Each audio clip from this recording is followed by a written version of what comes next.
అంటే generator content అంటే మీరు దగ్గరుండి మీరు ఓన్ బ్రదర్స్ అంటే అనుకున్నారు కదా, సో మీకు తెలుస్తుంటది కదా ఈ ఊరికి వెళ్ళి పృథ్వీ మీద పడడం మాట్లాడడం అదంతా. పృథ్వీతో చెప్పింది I have feelings for you అని చెప్పింది. ఫస్ట్ ఏమో బ్రదర్ అన్నది డైనింగ్ టేబుల్ మీద, తర్వాత కాంటెంట్ అన్నది, తర్వాత ఇవన్నీ చూపించలేదు. Feelings for you I have feelings for you అన్నది పృథ్వీ నాకు వచ్చి షేర్ చేసుకున్నాడు. మా ముగ్గురికి యష్మి నిఖిల్ నేను ఉన్నప్పుడు ఫ్రైడే నైట్ అని కూడా షేర్ అంటే చేసుకున్నాడు. ఆయన ప్రతి ఒక్కరికి మీరు క్లాన్ లోకి వెళ్ళాలనుకుంటున్నావు అని అన్నప్పుడు వీడికి నా అవసరం ఉంది, గైడెన్స్ అవసరం ఉంది, వీళ్ళకి నేను లేకపోతే ఈయన ఉండగలడు అనేది ఎందుకు మీరు పదే పదే ఆ మాట తీస్తారండి?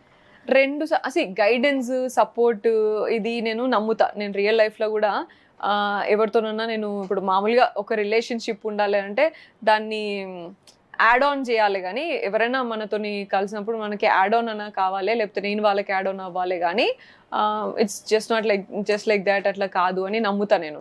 You know it has to add colours to your life any relationship అంటారు అట్లా అన్నట్టు చూస్తా నేను. In some or the other way it has to supplement, you should be a supplement to somebody. అట్లా నమ్ముతా, కాంప్లిమెంట్ అండ్ సప్లిమెంట్ ఉండాలని. So అట్లా. And also హౌస్లో అయితే ఒక్కసారి నిఖిల్కి చెప్పిన, అండ్ సెకండ్ టైం హార్ట్ ఇవ్వాల్సిన వచ్చినప్పుడు కూడా అదే Nikhil and sir Abhay and someone else చెప్పిన నేను. బట్ నాకు యూజువలీ డైలీ లైఫ్లో కూడా గైడెన్స్ సపోర్ట్ ఇవే నేను కదా చేసేది, పిల్లలకి ఆర్ఫన్ పిల్లలకి కానీ నార్మల్గా స్టూడెంట్స్కి కానీ ఇవే కదా. సో డైలీ యూజెస్ ఉన్నారు మీరు. ఇది సడన్ గా నేను ఇక్కడ నుంచి పోయి ఆడ పడేసరికి అక్కడ కూడా అందరూ పిల్లల్లానే బిహేవ్ చేస్తారు, అందరూ అట్లనే యూనో గైడెన్స్ లాగానే సీక్ చేస్తున్నారు. ఏం చేద్దామంటారు సోనియా గారు, ఇదేం చేద్దామంటారు, ఇట్లా అనేసరికి నాకు అదే అట్మాస్ఫియర్ అయిపోయింది. So I use those words regularly అట్లా అంతే. సో మీరు వెళ్ళిన తర్వాత సెకండ్ థర్డ్ వీక్ లో ఆర్జీవి గారు ట్వీట్ చేశారు సోనియా యూఆర్ డూయింగ్ వెల్ అని చెప్పి. సో ఇప్పుడు ఆఫ్టర్ ఎలిమినేట్ మాట్లాడారా? ఇంకా లేదు, మాట్లాడాలా. తన ఒపీనియన్ స్ట్రెంగ్త్ అండ్ యాటిట్యూడ్ అని చేశారు. స్ట్రెంగ్త్ యాటిట్యూడ్ అంతా బాగుంది. సో ఆర్జీవి గారు ప్రతిసారి ఒక బిగ్ బాస్ కంటెస్టెంట్ కి ట్వీట్ చేస్తారు, బాగా ఆడుతున్నావు అది అని చెప్పి. ఈ ట్వీట్ ని బట్టి మేము అనుకున్నాం ఇంకా సర్వైవ్ అవుతారు అని చెప్పి. అంటే సో బేసిక్ గా తను ఇచ్చే కాంప్లిమెంట్ అట్లా ఉంటది కాబట్టి. సో మీ ఈ నెగిటివ్ చూసిన తర్వాత ఇంట్లో ఏమంటున్నారు మరి యష్ గారు కానీ? యష్ తోని అసలు లేదు. Yash is very strong and he knows me well. So ఏం లేదు, కొంచెం పేరెంట్స్ సైడ్ నుంచి కొంచెం లైక్ టఫే ఉన్నది, అయినా సరే వాళ్ళకి నేనేంటో తెలుసు. And you know they trust me a lot.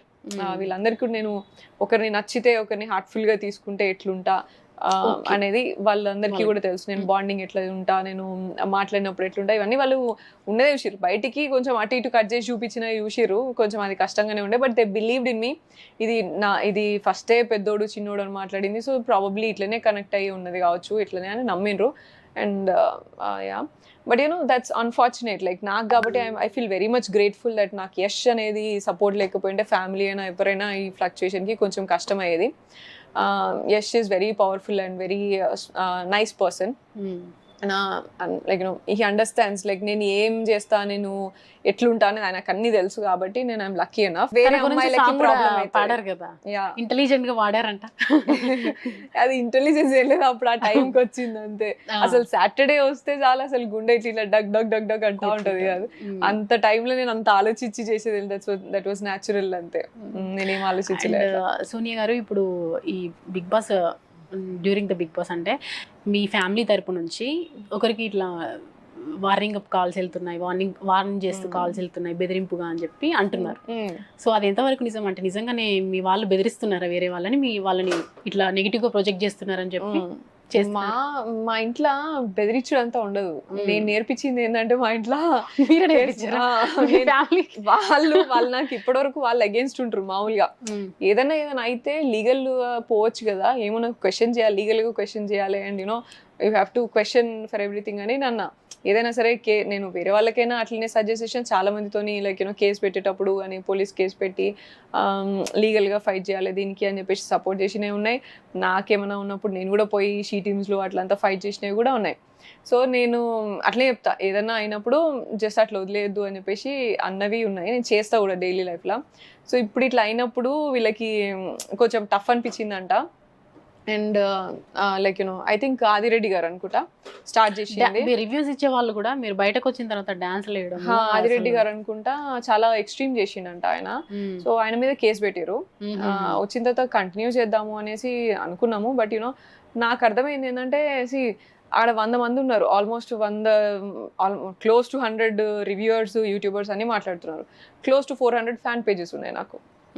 Okay, so which I have to see and proceed in my life. నేను 100 మందితో కేసులు వేసి దించాలంటే నాకు ఎంతసేపు పట్టది. కానీ నా ఎనర్జీ, నా మంచి ఎనర్జీ, నా పాజిటివ్ ఎనర్జీ అంతా తీసుకుపోయి, నా పొటెన్షియల్ అంతా తీసుకుపోయి వీళ్ళతో నా కేసు ఫైట్ చేసి నేను వాళ్ళని దించాలనా. అండ్ ఈ రోజు నేను కేసు ఫైట్ చేసి నేను వాళ్ళని డ్రాప్ చేస్తా కావచ్చు. రేపు మళ్ళీ ఇంకొకరు వస్తారు, రేపు మళ్ళీ ఇంకొకరి మీద అట్లే చేస్తావు కదా నువ్వు. అంటే సింపతి మీద వదిలేస్తున్నా అంటారా?